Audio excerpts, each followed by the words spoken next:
Swinging a high drive into center field. It's at the wall. It is gone. Casas does it again. It's gone. It's into the bullpen. This game is tied.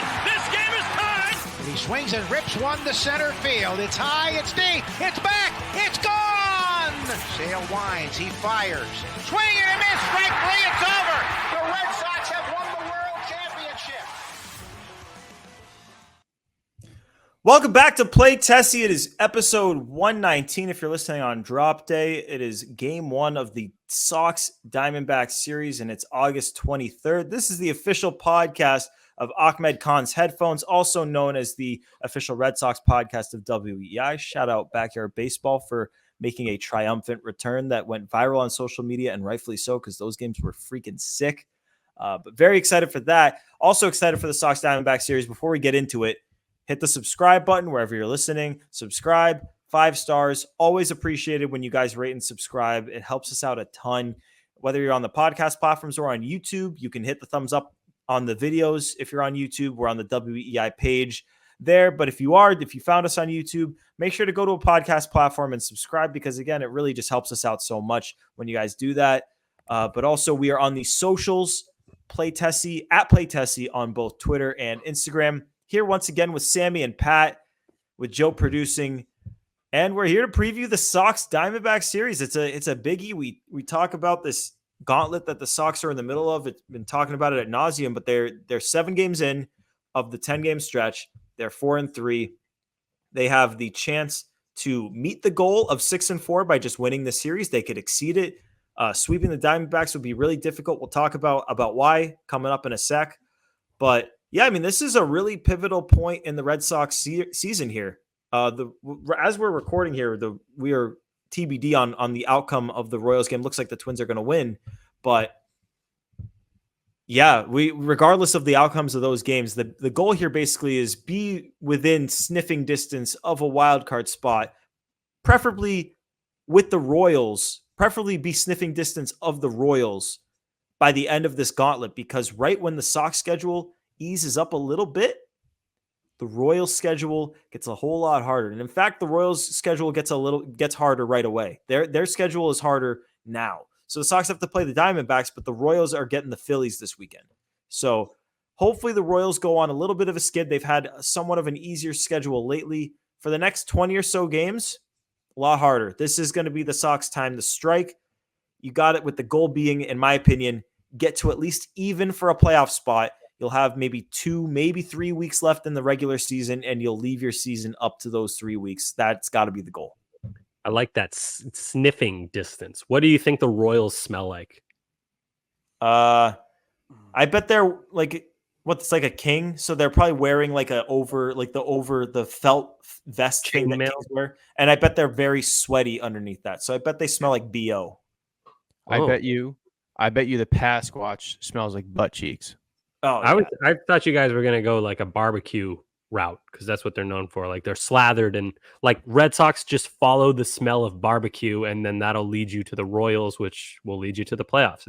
Baseball is really simple if you think about it that way. Very simple, man. This is all, you got the Royals, you got the Diamondbacks. Everyone's got their own scent. What does a Diamondback smell like? A Diamondback smells like sand.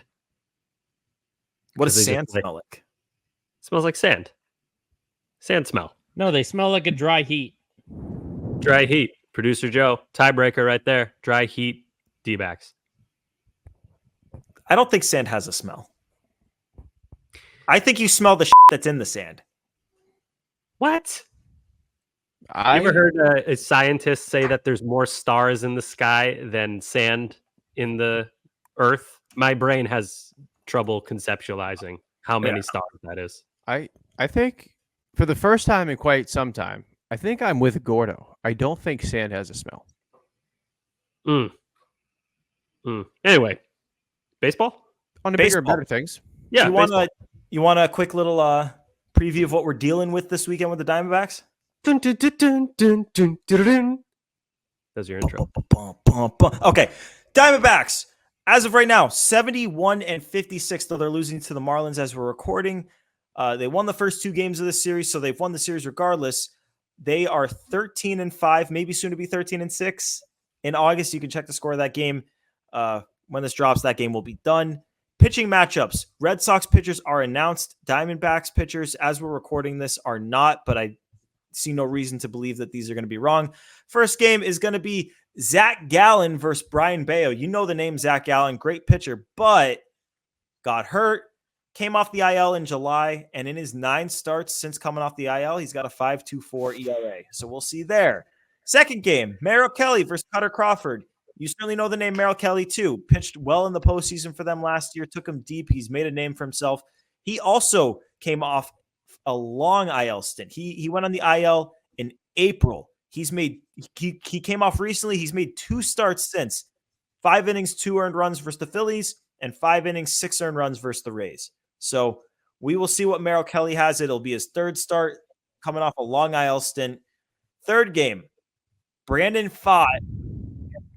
Brandon Pfaadt, 4.08 ERA for the year. He's had a pretty good year, and he struck out 11 batters 2 starts ago, but he has allowed 4 earned runs and back-to-back starts, and those starts were against the Rockies and the Marlins. So, and all of those pitchers are right-handed pitchers. So name-wise, 3 legitimate dudes, legitimate studs, but reason to believe the Red Sox could do some damage off of these guys in this series.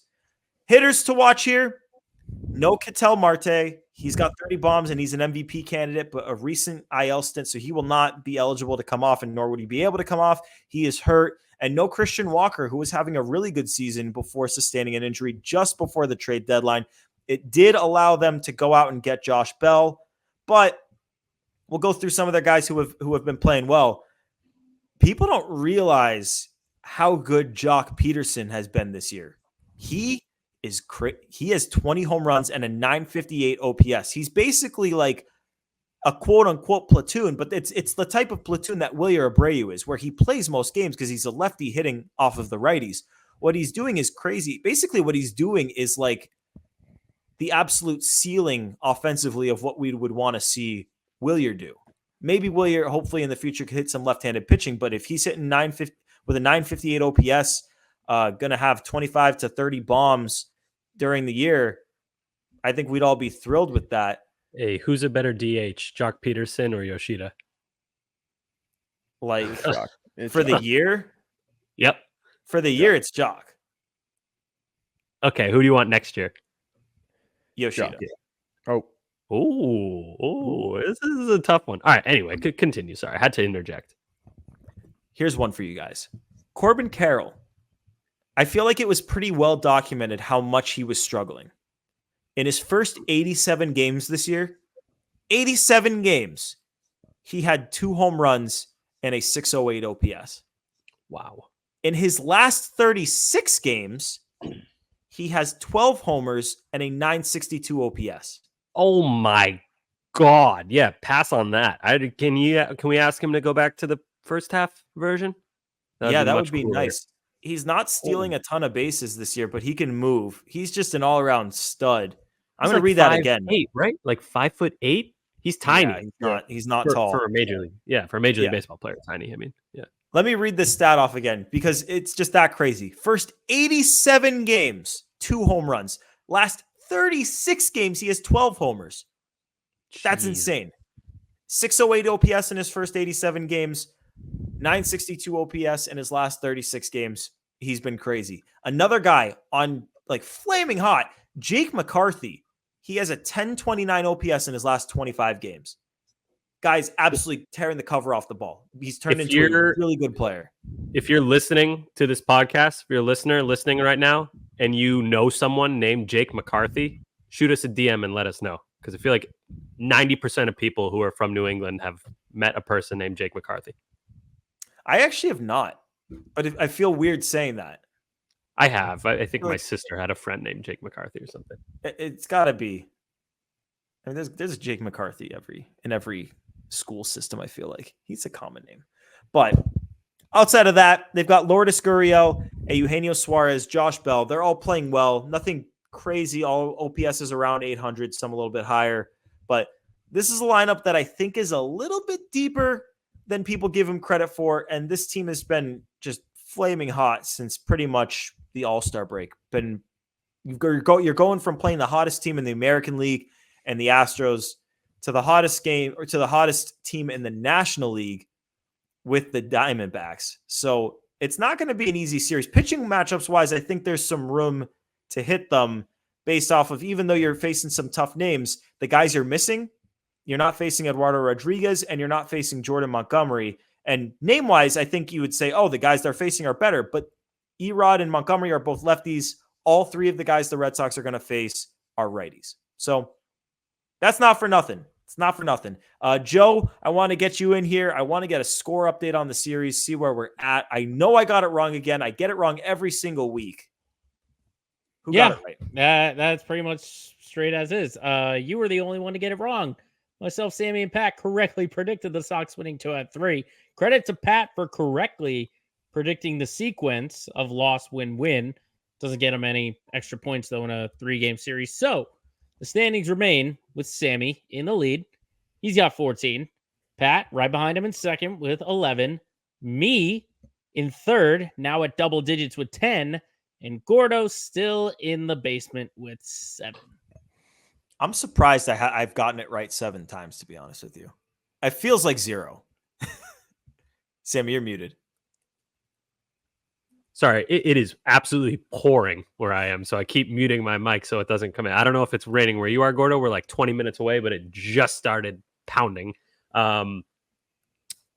It just goes to show how much of a crapshoot these predictions are, because Gordo, obviously a ball knower, but just the prediction games is not your wheelhouse this year. At least we'll see, maybe next year. But yeah, next year the tides are going to even out, and I'm just going to I'm going to go like 85% predictions next year. Just wait. Yeah, I know you're I'm not even trying this year. That's why you're not even trying. Next year, just wait. Want me to go first?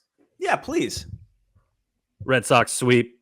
Dude, fuck, dude. I'm in the moment. I feel really good about the way this team is trending. I fully am aware of that. I'm self-aware, but I'm going with the vibe. I think they're going to sweep. Day off. Bullpen's going to be rested. The bullpen looked good. 2 games in a row. It feels like it's been forever since we said the bullpen looks good. So it did. And 3 righties. Zach Gallen not pitching his best lately. Hulk looking a little bit better. I don't know. I feel really good about this. I'm saying Red Sox sweep, and that will end the gauntlet, and then the schedule gets easy, and boys, we're going to have some fun down the stretch. But yeah, that's my prediction. Red Sox sweep. Pat, you want to follow? Because I assume you're matching that. You know how hard it is to make up ground on somebody who makes the same picks as you every single week? Switch it up. Play the game, man. No, I'm going. You go first next time. Next time you go first. Yeah. But no, I am going sweep. I think the recent injuries to Gallen and Kelly, actually, even healthy, I like the Red Sox pretty much against any non-left-hander in the league right now, just how they're hitting. But I think if you factor in the recent struggles between those two guys, how the lineup's been hitting, I think those first 2 games I feel the most confident in. Brandon Pfaadt is an interesting guy. Had a really good postseason last year, putting together a really fine season this year, just over 4 ERA. But he's going against Bayo, who has made me eat the garbage because he's been pitching fantastic. So I'm with Sammy. I think you factor in the bullpen rest, how their guys line up, how Bayo's been pitching, how the offense has been rolling. I'm going sweep. Cook. I'm going to take 2 out of 3 here. For who? Which for the Red Sox to win 2 out of 3. And you guys should be upset at me for doing it, because I feel like every time I pick the Sox to win a series, they lose the series. But maybe me picking 2 out of 3 will actually force the sweep, because you guys tend to get a lot of series right. I can't quite figure out the order, because I like all of these games. I feel like above 50% for the Red Sox in all of them. That said, that doesn't necessarily mean they're going to win all of them. If I had to pick a game that I think they'll lose, I guess I would go with Sunday, just because strikeout pitchers like Brandon Pfaadt can strike a guy out. Those guys have tended to do better against the Red Sox, and maybe they use the bullpen up in the first couple of games and don't have as many arms for the third. I don't know. Maybe they're trying to save guys for the doubleheader Monday. That might be a good line of thinking. So I'll go win-win-loss, but I could see a sweep. I could also see, like, every time we feel good about the direction of the Red Sox, it feels like they shoot us right in the face with a water gun and tell us, like, hey, no, not yet. So it could be textbook time for the Red Sox to, like, make us eat our words, but I'm feeling good about it. Matchups wise, direction wise, I think the Sox can do it. I know the Diamondbacks are hot. I think they can take 2 out of 3. It's not, yeah. I don't think it's that crazy, Gordo, to predict 2 out of 3 because that's where I'm going. I think 2 out of 3 as well. But like you guys, I'm feeling really, really good about them going into the series, heading home against a team. I know they're a West Coast team, and I know they're in Miami right now, but still, that West Coast adjustment still a little dicey. But if I did have to pick a game to lose, I think they do lose the Friday one. I think just something about that lineup, like Lourdes Gurriel, I feel like he's got like one big hit in him, and I feel like that's going to happen on Friday. But then Saturday, Sunday, they should be totally fine. So I'll go loss, win on my sequence. Dicey. Yeah, they've also been on the road for a bit. They played the Rays. Now they're in Miami. So they've been in Florida for a bit. Now they're coming to Boston. So they're probably like, I want to go home. I want to go back to Arizona. But no, you got to face the Red Sox. And you got to chill in Boston for one day. And it's probably, I don't know, what do you do in a visiting town? Just go get dinner, and because you're not going out and partying. I don't know. I hope they're bored. I hope we get bad weather on Thursday and the Diamondbacks are bored on Thursday. It's true, because the Sox guys are all going to want to see their families after a road trip. First day back, day off. It's the first day off in a little bit. Spend it with the family. Diamondbacks, it's like, yeah, what are you going to do? Gordo, are you not getting crazy thunder outside of your apartment? We live 2 seconds from each other. You know, because I'm not on the top floor of my building, it's like sometimes it'll be raining really hard and I just like won't even hear it. Dang, my whole building just shook. I muted my mic. It's some pretty crazy thunder here. But Wow. that just goes to show you how hot the Red Sox are. They're literally creating thunder in Boston, a direct connection, and that's why I'm picking a sweep. That's insane, man. Mm-hmm. But okay, I mean, we're all like 2 out of 3s and 2 sweeps, and this is going up against the hottest team in the National League. So that is not insignificant right there. That's a positive group. Feels like every time some juggernaut team, every time the Red Sox run into some juggernaut, Phillies, Yankees, Astros just now, this is the series the season's gonna end. The Astros, you can't beat them. 1, 2 out of 3. I feel like they always beat these teams. Knock on wood. But so bring it on, snakes. What are you, 1 inch tall snake? Psh, grow up. If they win this series, I will feel so good. Even if there's like 3.5 out or whatever it would be at the end of the series, even if the Royals match them, I would feel so good if they are 3.5 out going into the stretch of schedule that the Red Sox have and the Royals have. I'll pull them up while we do Crystal Bomb so I can read it off after. Right, Blue Jays next, I'm pretty sure. 5 with the Blue Jays next. Oh my God, take 2 out of 3 at least. Oh, Pat really likes it. Oh God, 5. 5. Are they going to start? They're going to start in the middle of one of those games, right? Yeah. In the second. So 4.5 games, really. But all right, Pat, what are we on to? I'll pull up the schedules after we do our next segment, which would be 5. No, I'm kidding. Crystal Bomb. Bomb it. Bomb it. All right, Joe. Score update, por favor. Gladly, because actually, no, not gladly for me and Pat, because we both got ours wrong. Shit. Roman Gonzalez only played in 1 game, and I thought he would have gotten a pinch hitter, which clearly he didn't. Pat went with Connor Wong and struck out on that pick. But very first pitch, Sammy got his point, getting himself, building his lead, but not that far behind because Tristan Casas was able to respond with his first Crystal Bomb blast in a while. So official score update, Sammy still leads it with 19, Gordo behind him with 18, Pat in third with 8, me in the basement with 5. That's insane. Read those numbers off again. That is some separation. Yeah, 19, Sammy and I are 18, 8, and 5. I was in last place for the first like 2 months of the season too. Keep in mind, he's on a heater. He is on I'm on the a heater heater. of all heaters. He I mean, does not miss the crystal bomb picks lately. I predicted the exact home run. I said he's going to hit a little cheap one into the Crawford boxes early. It's literally the first pitch. It's crazy. I wish I was a gambler. Maybe I'd win some money, but I'm just not into it. All right. Get too angry. Thick Willie. Yeah. You're getting yours right off the bat there. Okay. I'm getting it out there. 3 righties back home at Fenway. He's been crushing the ball without any home run results. He's due. I was a series off with Casas for the same reason. So knowing my luck, Willier does not hit a home run this series, and then Gordo takes him for the 5 games with Toronto, and he hits like 5. So either way, Thick Willie. Yeah, Willie had that home run against Texas, but other than that, yeah, hasn't hit too many. You're right. Yeah. I'll go next. I'll take Casas. He had a 900-foot home run that got stopped short by the upper deck in Houston. LOL. I think he's going to stay hot in Boston. I'm feeling like a straightaway center field shot that it's kind of at the angle of the camera. We're not going to know it right away, but it's going to go way deep in the seats. We'll be like, oh my God, I can't believe we didn't immediately realize that was a home run. It's going to be one of those. So give me Casas. Let Joe go. Let Joe go. I'm torn between 2 guys, and I'm hoping he takes one. But last time I said this, he took like I took Romy. I took Romy. I was like, what the hell, man? I'm pretty sure it was like O'Neill and Casas, and I went Romy Gonzalez.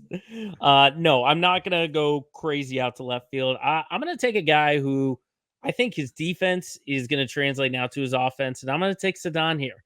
I feel like Cedon is due to launch one. I think it's gonna be a nice little monster shot during this series. So I'll go with Cedon here, or as Pat likes to say, Cedon. God, this is tough because I was between Massa and Duran, and then you just mentioned O'Neill, who even though they're facing 3 righties, it's still tempting. He just had an off day. So nice to have options. I know.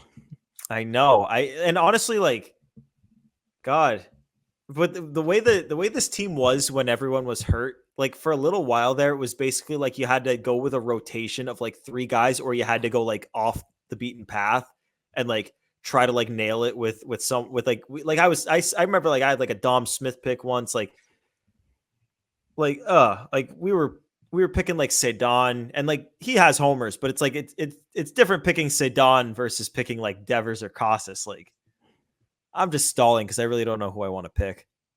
I think I'm going to go with. Who can you not pick?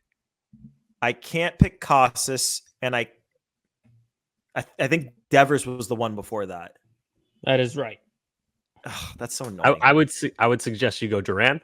He's on a heater. That's where I'm leaning. Because the issue is both of them are red hot. Sammy, you're trying to help the guy that's behind you in the standings? Only by one. It's a friendly competition. Yeah. Oh, but he could be double crossing me. Gordo, you know who you should pick actually? I mean, Danny Jansen's been really good lately. What if a lefty reliever comes Park? It's true. Nah, don't pick Jansen in the 3 righties. I would just take Duran. I think I could pick Mickey Gasper. Big Gas. Who do you think I take that? Joe unironically picked David Hamilton, and it worked. So no, I said Gordo should take Michael Fulmer. Ooh, he could he could be playing like a video game and hit a home run in the game, and that counts. He might get a sneak peek at backyard baseball. He's going to be reverse bowling with Chris Murphy. Oh yeah. All right, I think I've made my decision. I'm going to go with Jarren Duran. I have no reasoning for why I'm taking him over Massa. I think maybe the only thing is that he hits first and Massa hits 6th, so maybe he'll have a couple extra at bats. Both of them hitting the ball real well. Both of them hit home runs in the Astros series. So, damn, man, I'll go Jarren Duran. Maybe Massa will get my pick in the 5-game series. We'll have to see those pitching matchups. That could be interesting. But yeah, I'll go Duran. Sammy, what do you got for us? If you're an Astros fan and you're listening, don't worry. There's no more losing for you. Only winning here. Guys being dudes. Oh, ciao. All right. New one This is exciting. We haven't done Diamondbacks yet, so you got to give me a player who played for both the Boston Pilgrims / Red Sox and the Arizona Diamondbacks, an expansion team. Who would like to go first? Pat, you got it. I will go because I am very proud of this one. Also, because I think he is forgotten. So we all know 2013, great. 2013 was great. 2014 to 15 kind of sucked. 2016 was the first real push to win the division, get back to the playoffs, new core, things were looking on the up and up. There was a trade deadline acquisition in 2016 that I am not kidding, actually played a pivotal role in securing the division. None other than relief pitcher Brad Ziegler. That trade saved our lives. Brad Ziegler, like I remember him being so good, like such a good acquisition. He pitched in 33 games after the deadline for the Sox, which is crazy. After the deadline, 1.52 ERA. That's insane. Did he pitch ever again after that? Did he call it quits after that? No, he signed a 1-year deal in Miami with a 2-year deal in Miami. 4.79 ERA. Wasn't good. The next year, his last year in the big leagues, first half of the year, he was with Miami. Listen to this. 53 games before the deadline. 3.98. Oh, wow. After the deadline, he went back home to Arizona. 29 games in a 3.74. He, as a 38-year-old reliever, led the MLB in appearances by reliever. 82 outings. He pitched in over half the games, and he had a 3.91 as a 38-year-old. How many innings total? Absurd. He threw 73 2/3 because you got to remember this is before the three. Yeah. He pitched in half the games or over half the games. That is absurd. I wonder if anyone has ever pitched in over half the games of the season, but not thrown 75 innings. And also, so that funky delivery too. Yes. Like the other thing for reference here, just because I had it up, Cooper Criswell has made, I don't have the exact number. I know today he pitched in his 20th game, and I think all but like 5 or 6 of those were starts. He just threw his like 78th inning today, and he's like a halftime starter. Brad Ziegler did that 82 games. That's insane. That's insane. In and out Ziegler. That's what they call him. All right, love that one. I had a feeling we were going to get a Ziegler mention on here, and he had, there it is. He had that weird kind of like not submarine, not sidearm, a little bit, not. So if this is 3/4, he was kind of like one quarter. Yeah, quarter. It's a 1/4 delivery. Only threw like 87-mile-an-hour fastballs. He was all about the like, not in a derogatory way, like a junk baller. Yeah. All right, Gordo, who you got? So I've got a guy who I forget if I've asked this. It has to. What are we? 100. This is episode 119. This has to have come up at some point. I've got the guy who was the first Red Sox player after Manny Ramirez to wear the number 24. Sammy. It's his nickname. Takashi Saito. Is that right? Is that his nickname? Yeah, I brought him up like 25 episodes ago. Yeah, you're and right. I looked on his page and his nickname was Sammy, and I was like, what? Takashi Saito? But yeah, that's honestly what I know him as, the guy to wear 24 after Manny. So, okay, this guy, he closed games for the Dodgers before getting to Boston. So he was a rookie in 06, a 36-year-old rookie, I might add, in 06. Saved 24 games. Then in 07 was an all-star, saved 39 games with a 1.4 ERA. Then saved 18 games the following year with a 2.49 ERA. Comes to Boston.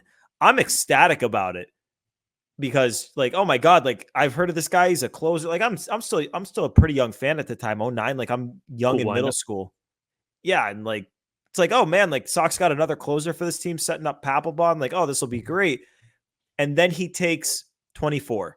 And to me, like, I worshipped the ground that Manny Ramirez walked on. I hated Jason Bay for it, and I just couldn't get behind at that time Takashi Saito wearing, as you can see on the screen here, the number 24. But he had a 2.43 ERA with the Red Sox in 56 games.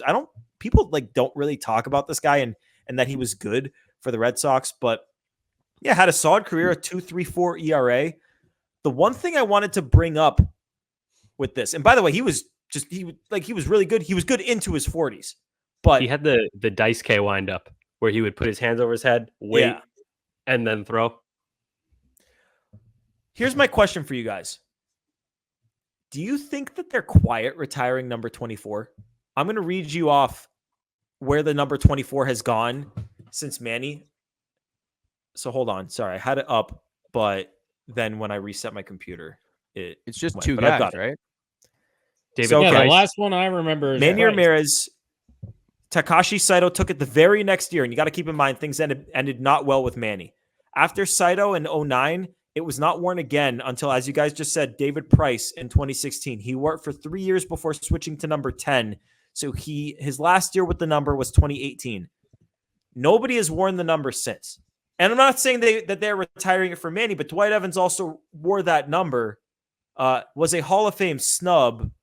I don't know if maybe they're just giving up hope. I don't know if Dwight Evans even has a path to the Hall of Fame, but is there a chance maybe that they're quiet retiring that number as they have with Roger Clemens' 21, which nobody has worn since? And same thing with Wakefield's 49 and Veritek's 33. Although Varitek wears his 33 now, so that's a little bit different. But no one has worn 49, no one has worn 21, and now it's been a little bit. 2018, that's a little while ago, man. 19, 20, 21, 22, 23, 24. 6 years, and a lot of players coming through, and none of them have taken 24, or were they told they can't? You might be onto something. Meanwhile, everybody gets Nomar's number 5. Oh, everybody gets it. Zhuwei Lin, you get number 5. But no, you might be onto something. My first thought when you said that was, no, definitely not, because Roger Clemens, number 21, nobody's worn it. But that's a good point. Nobody's worn it in 6 years. That is an odd amount of time, and it was a weird ending with Manny. Yeah, I could see it. You could see them maybe bringing him back. The only thing that brings me pause is that if they were going to retire Manny's number, I feel like they would have done it this year on the 20-year anniversary of 2004. But who knows? Maybe they do it in 27, the 20-year anniversary of him playing for the Red Sox. I don't know. My thought is it's for Dwight Evans, not even for Manny. And as much as I would want it to be for Manny, because he's my favorite player ever, but... Well, then you just do the Brock Holt thing. Brock Holt had 26. Wade Boggs got inducted into the Hall of Fame. Brock Holt just changed to number 12. Yeah. Pat, you got a nugget? I have a great nugget.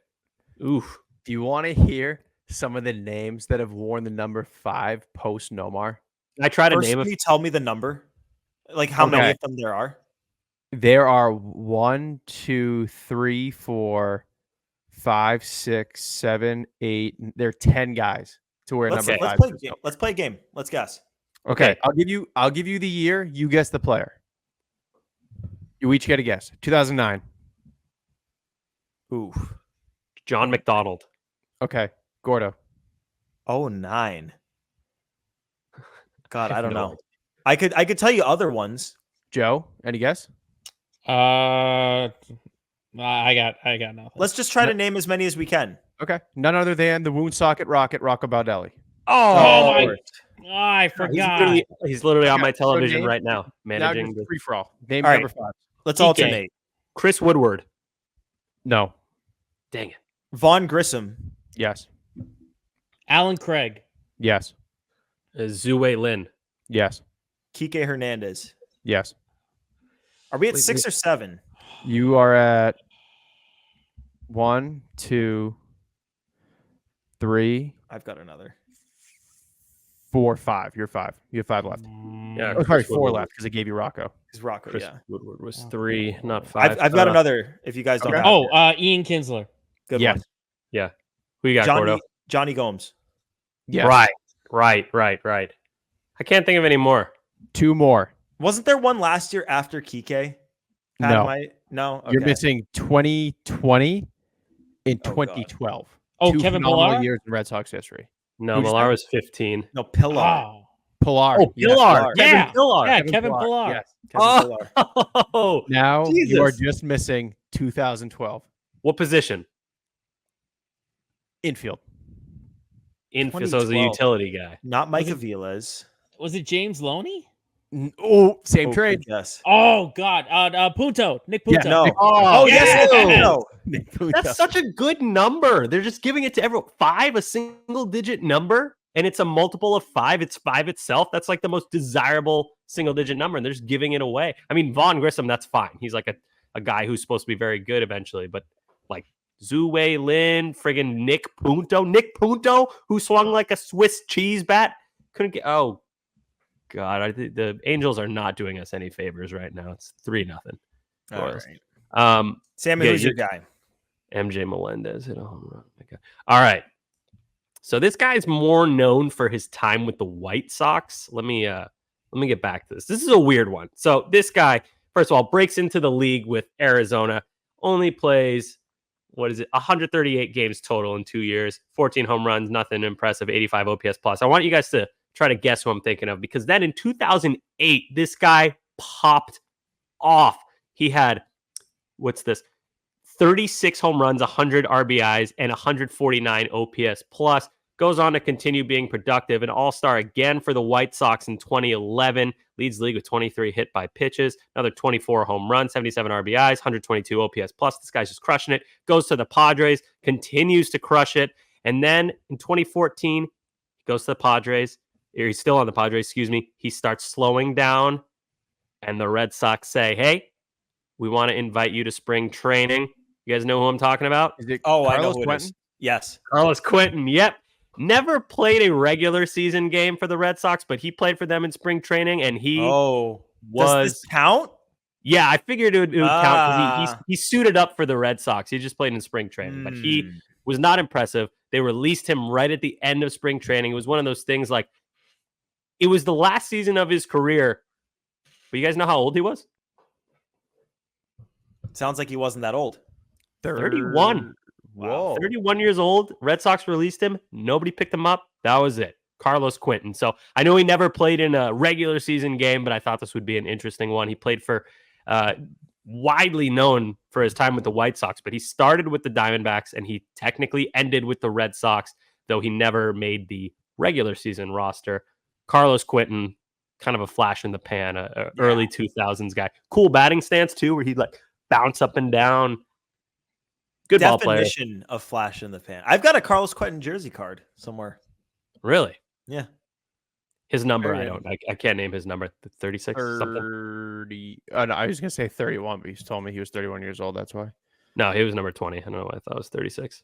But yeah, he's a interesting guy.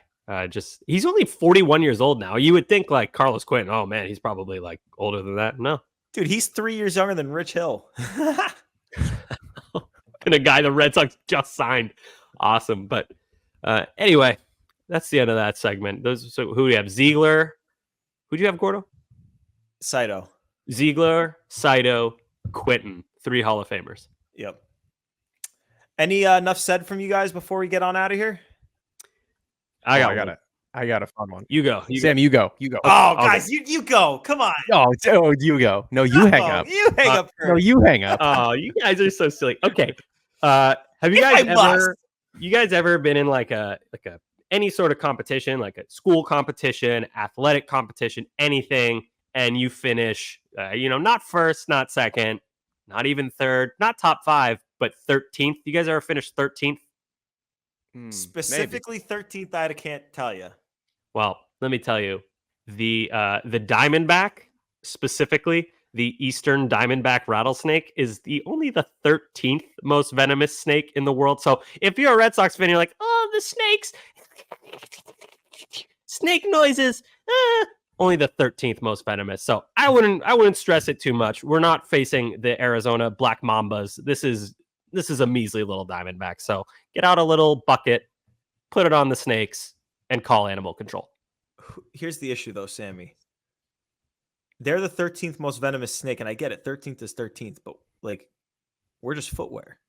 You ever seen a Or socks. footwear dye of venom?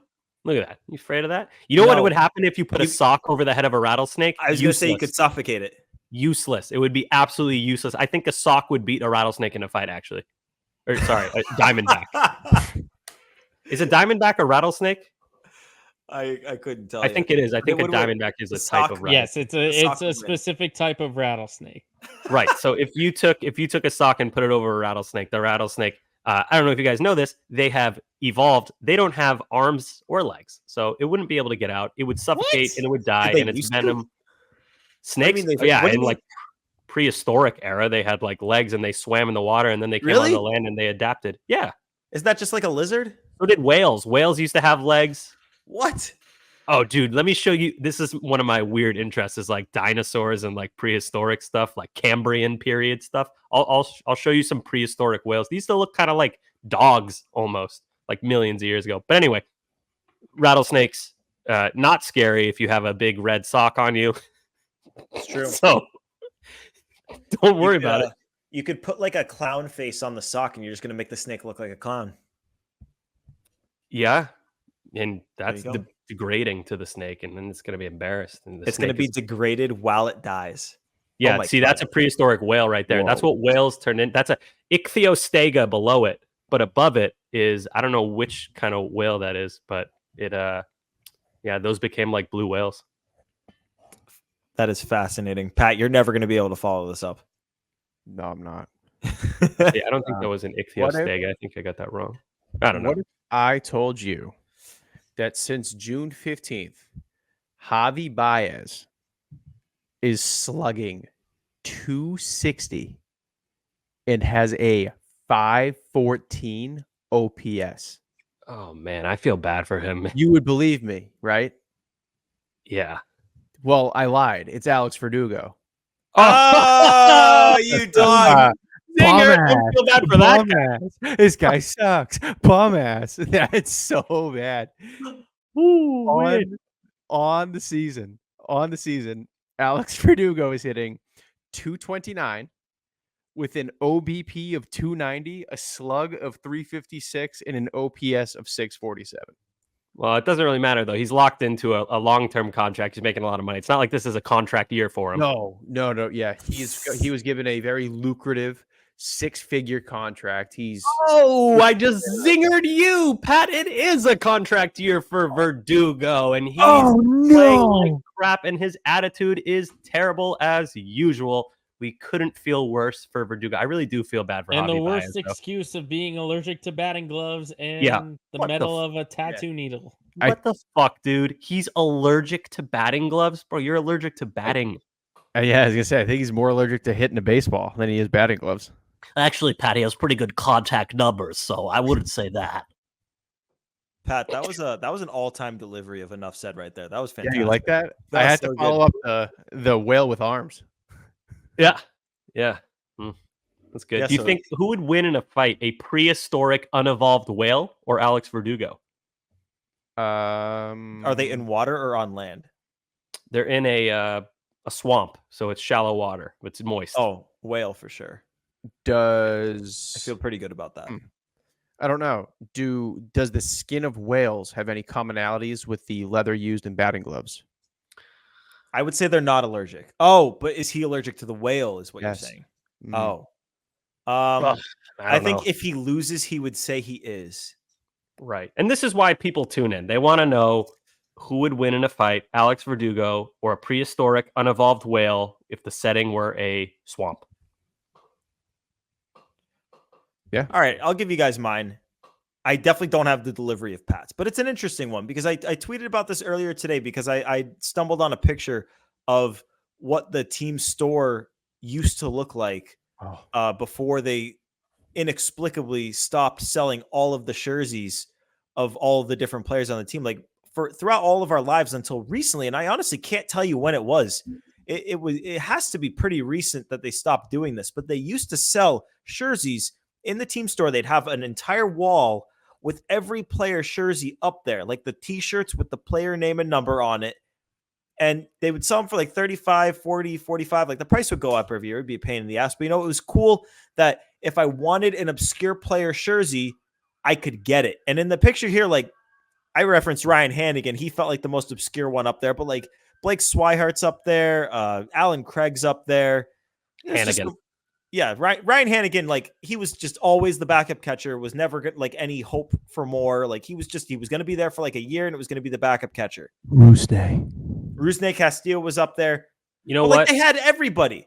And they don't anymore, and it sucks. And I had people in the comments saying, like, I wanted to say Don Rafaela jersey, and they didn't have it. And it's like, you're the team store. Like, please, just if you're going to have one thing, have all the jerseys. This might be a little too deep. I might be overthinking this. I think when you have very few... Hold on. Did Nico Cavadas just hit a home run? No. Okay. I thought he did. When you have very few guys under contract and you're shipping out Mookie Betts and Xander Bogaerts unceremoniously, and you don't really have guys who are sticking around long term recently, maybe that was part of it. Maybe it'll come back now that they're locking down guys like Rafaela and stuff. And I think that was part of it. I think it was. Like when you got to rotate, and when you have those guys like Bogaerts and Price and JD who are locked up for a while, you can add those lesser guys like Hannigan or whatever. But yeah, that was a good reminder. You would walk into the team store and it would just be an array of numbers. You'd be like, oh, who do I want to get? I love all these players. I love all these admirable players who are very good, and the very wealthy team that I root for has locked them up under contract, because obviously you would want to keep very good players when you're very rich and it's easy for you to do. So whose jersey am I going to buy without worrying about them getting traded? So yeah, maybe that's it. Question for you guys. On this year's team, this might just be an easy answer. Who is like the most obscure player that you would have gone in there and bought their jersey? I feel like there's an easy answer. But like an obscure player this year? I would have gotten a thick Willie. Dom Smith. I was going to say Dom. Yeah, like Dom. Imagine like going in there and getting a Dom jersey. Like those things would have sold. Those things would sell out like that. Exactly. Walk, and like even after the DFA, DFA, everyone would have bought them. Walk into the team store and you just get domed. Oh, imagine, 5-6 years from now, Marcelo and Roman are two of the top 3 MVP candidates in the league. The Sox are 25 games over 500. You sit down and there's a young gentleman in front of you wearing a Koopa Loop jersey. Exactly. Exactly, Pat. That's the spirit. Did you guys ever buy a weird one there? Yeah, I bought Saltalamacchia, if that counts. That counts. Just because I like. I don't know if I bought it there, but at one point I did have a Darnell McDonald jersey. Oh, that's a good one. I did get a Jason Bay Hanukkah present jersey. You probably hate that, Gordo. I really do. Big number 44. I thought Jason Bay's jersey was cool because 44 is such like a wide number, and then Bay is a tiny name. So I thought it was funny looking. Saltalamacchia was kind of the opposite, giant name. The thing that would piss me off, and this happened to me a couple of times. I'm trying to think of the other one, but I had a Benintendi jersey where before he changed his number, and it would always piss me off. Like, cause I get so excited about the young guys when they come up, and it's like, yeah, like it's cool. It's like, whatever. But like at the same time, it's like, I want the one he's wearing now. So it's like, dude, if I had a 64 Pedroia, if I had number 64, Dustin Pedroia, that's sick. What was Benny? 40? Yep. Nailed it. Yeah. 40. And then, yeah, that's cool if you get those numbers. Jaron Duran also wore 40. I saw a guy with a 40 Duran shirt the other day. I think that's sick when you get that. Yeah. I mean, it's like there's benefits and drawbacks. It's like, yeah, like I was there first and like, this is proof. But at the same time, it's like, Bogarts 72, Middlebrook 64. I like those.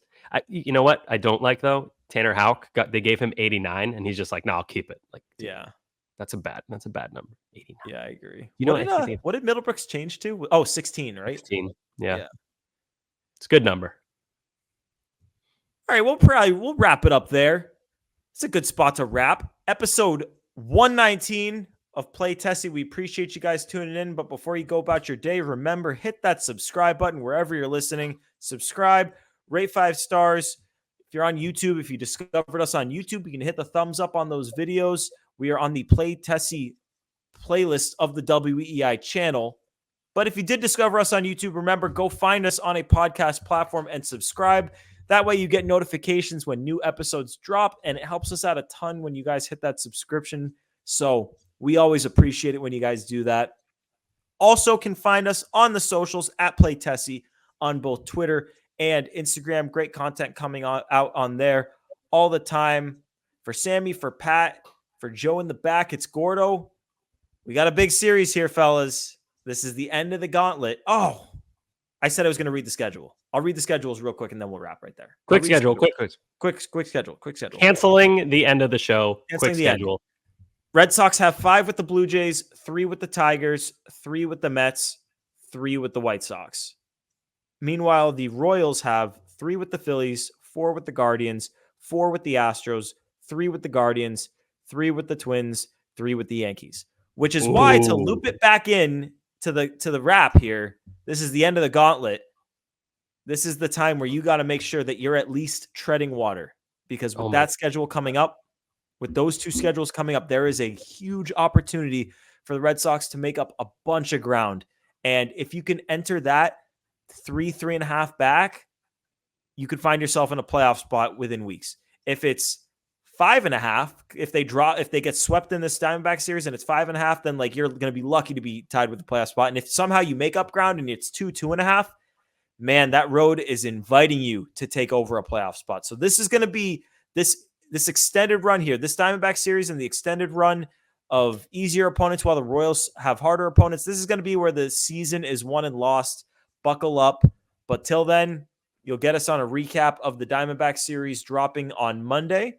But till then, for Sammy, for Pat, for Joe in the back, it's Gordo here. Thanks for tuning in to Play Tessie episode 119. Peace.